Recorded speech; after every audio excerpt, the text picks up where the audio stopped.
All right, good people. Welcome, welcome, welcome.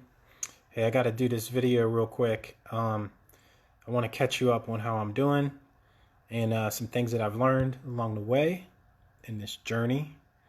So here's all the runs I made with this dispatcher. I've been making runs since November of 2018, but here's the numbers that I have with this dispatcher: the gross sales and expenses, the net and the profit from the 19th of March through the 28th.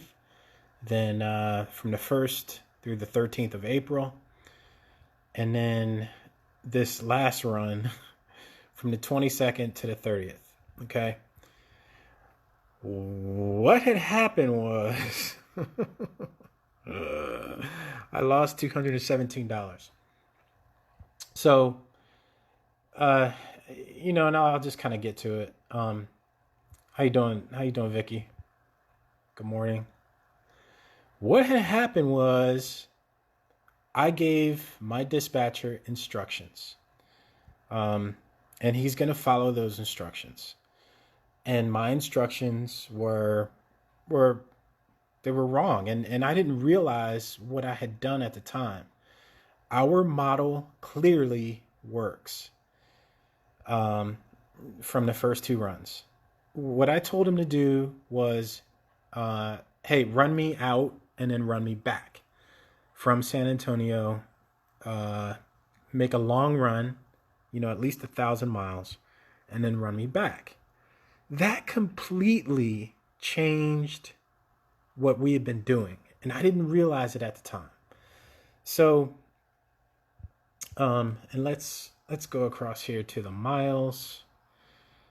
Miles wise, it's like right in the middle. Look at that gross per day. It's actually not that bad, but look at the deadhead. The deadhead destroyed us. Deadhead is the deadhead and the rate is where I was hurting. So what I told him to do was to run me out and run me back. Well, the problem with that is as soon as when you run little trucks, and I affectionately call hotshot little trucks. It's no longer really expedited freight. It's more partials and LTL. LTL they call it, less than trailer load. So when you run little trucks, you will find freight from major places like Texas. But what you won't find is freight to the places where you want to go, which is what I told him to do. I said, hey, run me out and then run me back.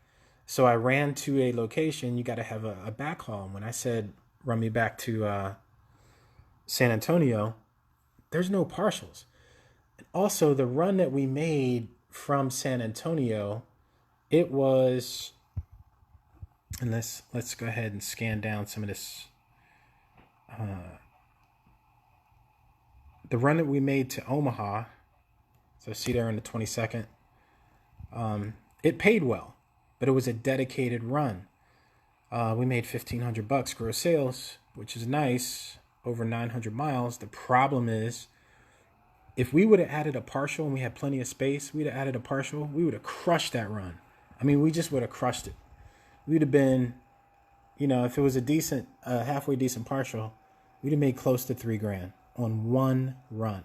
And that's typically how we stacked a lot of our runs. I mean, if you look at that April run, where we went from Seguin, Texas to Norcross, all of those were stacked. We stacked those partials. So we stacked Norcross, we stacked Mobile, we stacked easily Cockrell Hills on the way back. Cockrell Hills and Denison, Texas. Both of those were combined, so that was 2,400. I need a pointer.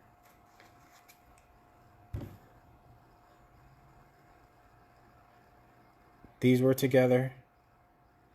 These were together. And easily was combined with this and something else. There was something else on the trailer. I may have missed a load. Okay, but anyway, you stack and pack, and so if you got stuff running in the same direction, you get the idea. It adds up very quickly. But on this run, this was by itself, which wasn't bad. I mean, I made money. It was good. But when I was coming back, you've got to put something else on that trailer at the same time. This was a separate run. I deadheaded from Wichita to Amarillo. This paid well, but I needed something to go with it from Carroll or Omaha. It was a pretty 600 miles. But if I put something else on that truck, then I'm good. So when I told him, hey, I want to get back to Texas as soon as possible, I had some stuff to do. It destroyed our model. It really destroyed it. So lesson learned. Even in Wichita, even while I was in Wichita, Casey had to remind me. He's rushing me, and I'm like, hey, take your time finding something. Well, what I didn't realize was it was Friday. And if I don't find something that day, I'm going to get stuck. So he had me deadhead down to Oklahoma City to find this load to Amarillo. Amarillo is directly west, OKC to Amarillo. Amarillo is directly west of Oklahoma City. And so finding something then, this run would have been a disaster because sitting in place without something on your truck would have been a disaster. So anyway, I ended up deadheading home from Fort Worth to San Antonio.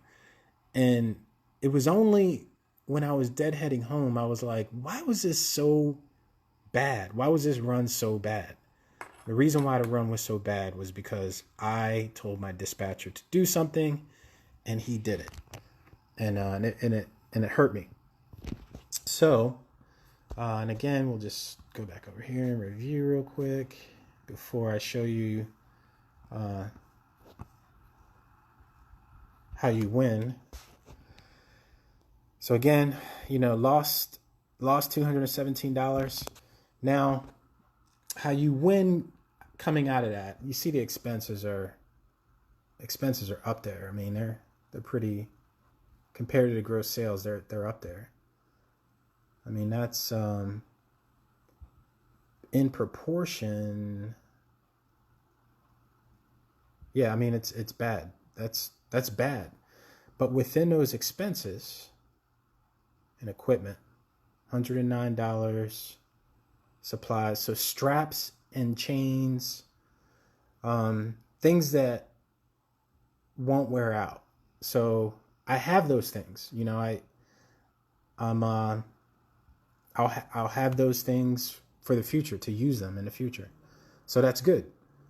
So within those expenses, even though I lost money, and I stayed at a hotel, even though I lost money, I'll be able to use those things in the future. Now, when I got home from that run, I told you I deadheaded home from Fort Worth. When I got home, what I did was I made this list. And this list is the pickup, the date when I picked it up, where it started, where that pickup was, and where I dropped it, which was in Houston, and then what that rate confirmation is a contract of what the broker is going to pay. And the reason why I did that is because I had made another mistake. Oops. Okay. I had made another mistake. I was not invoicing. It was a miscommunication between dispatch and I, and he thought that I was invoicing, and I thought that he was invoicing. And the fact of the matter is that an invoice is a legal document.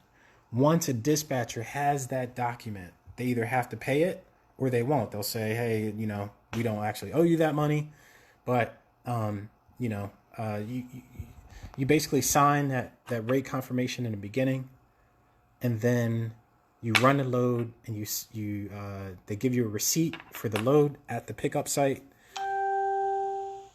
A lot of people. Hey, Tony. Hey, Sheila. What's up, cousin?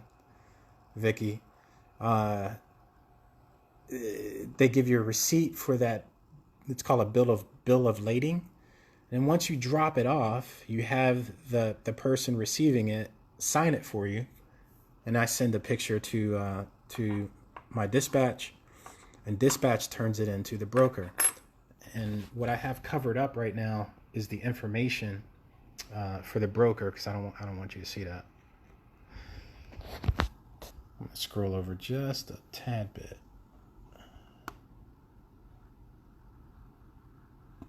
Oops. Okay. So, and there's some other information on there I don't want you to see, but so what I did was I put whether or not it was paid. Whoops, let me go like that. There you go. It's better. Should have my pointer. I put whether or not it was paid. You can see out of all of these, we've got, I made this Excel sheet, 31% are paid. So when I say gross sales, I mean this. I've made all these runs and I've only been paid for 31%. And if you don't invoice correctly, which is now corrected, if you don't invoice correctly, these people will never get back to you. And you basically provided a free service. That's been corrected. I got 3 checks on Monday for $2,600, and that was, I spent that money already. So that was nice to get back into my account, so I can have money to operate on for the next time that I go out. So the goal is, obviously, is to get 100%. There's actually a little bit more money that I need to collect, a tiny bit, and I'll work on that. So that's what I worked on when I got back, and I had to do that. I really needed to do that. But doing that cost me pretty dearly, because in this business, you got to stay out. Once you're out, you got to stay out. So that's the lesson I learned. And you can't run back to one place. You're just limiting yourself. In a big truck, I could go out, come back, go out, come. I could do that as much as I wanted to in a big truck, and that's a major advantage to having a big truck. If you haven't already seen what I'm doing on my my Facebook site, is when I wear these straps out, I'm making name tapes, door signs, key rings. My wife gave me a better idea for a key ring, and door knockers, belts, bracelets, out of worn straps. This particular strap is pretty pricey, and people usually just throw them out in the trash. They make a nice gift. So visit me on McFarland Hotshot McFarland Hotshot Trucking on Facebook, and order yourself a name tape or a key ring. The key rings are really nice. I sent out some free ones to friends of mine who I've stayed with. So it's nice to make free ones. They do take a while to make, and I'm trying to recoup some of the cost of wearing these straps out without throwing them out in the trash and not getting anything out of them and just filling up the landfill. And I think this one would make a nice door knocker. You trim it up and make it look pretty. But yeah, so if you get a chance, check out McFarland Hotshot Trucking on Facebook. Just message me, and I'll get you out a key ring really quickly. I mailed 9 free ones to friends of mine who I've stayed with, and I appreciate your support, and I appreciate the friendship over the years. Really appreciate people watching and supporting what I'm doing, and hopefully this has been helpful for folks who may be running their own business or may be interested in getting into trucking. This ain't easy. And I think I'm learning, and we're doing pretty well. We're doing very well. I'm really hopeful about the future. And right now I'm focused on getting a few keychains made out to people, and I think it's a nice connection. It's nice to make that connection with people as well, my friends. You have a souvenir from some of these runs. I make pictures and videos all the time. I'll put this up on YouTube later. And until next time, I really appreciate you all watching. Hi Sheila, hey Joe, and following our journey. So thanks a lot. Peace out. See you out on the road.